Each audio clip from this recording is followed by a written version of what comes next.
for that one move. It was a good one. But this is where the problem comes in.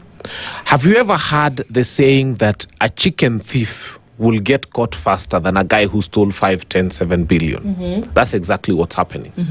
The bigger picture is this, IG Kanja. When we were in Olkalau, there were men in balaclavas.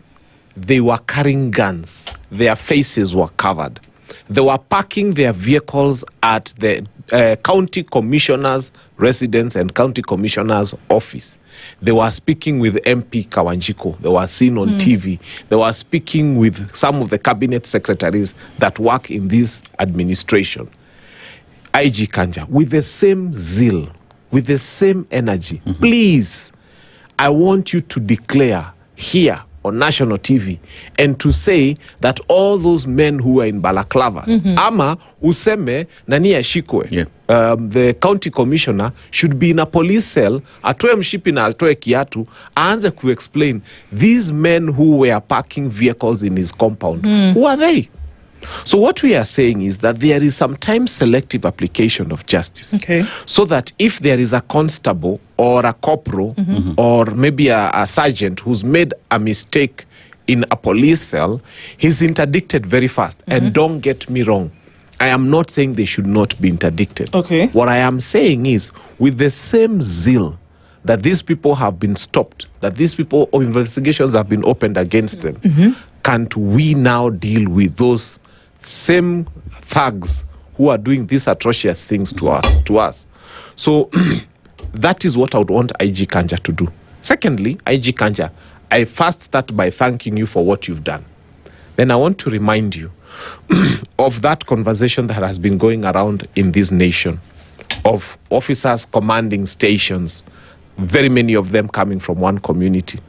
And to tell you, IG Kanja, when I look at this nation, the Luya, the Kisi, the Maragoli, the Maasai, the Taita, the Taveta, you know, the people from every region in this country also have got their sons and daughters who have served in the National Police Service and are really qualified to become officer commanding stations.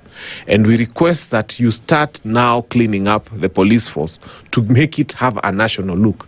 Tafuteni Mujaluo mumfanye OCS, tafuteni Mkisi mumfanye OCS, tafuteni Mtaita mumfanye OCS, tafuteni Maragoli mfanye OCS. Let the face of the national police look like Kenya. People don't want to have these tribal conversations on TV because they are uncomfortable. But I'm willing to bring it there. Let us get to the place where someone looks at the police force and says, haya, kumbe, hata sisi Waturukana tuko na watu kwa police force. We want that feeling. And that has to be done. Because it's not like we don't have them there. It's not like they are not qualified. It cannot be that all the people who are qualified to hold this position are only from one community. Hatujaona OCS Mumeru. You know, hatujaona OCS Mutigania. You know, those are some of the things that Kenyans are saying. That as you clean up the police force, also give it a national look. I mean, you've just touched on criminal justice system, and we look at the selective application of the same, like you've said, and it's a concern to many. Because even, for example, you remember what Kagusha said must be called out, regardless. It has to be called out because it is a statement that shouldn't have come, especially from a person of his stature.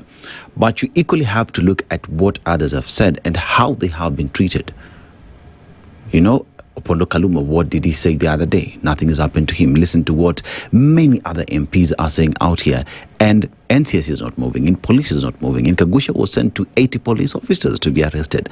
Now, when you talk about selective application of the law and justice, where are we? And how do we then promise Kenyans that if we want a second term, to provide security and apply the very same law equally? It's unfortunate. I found myself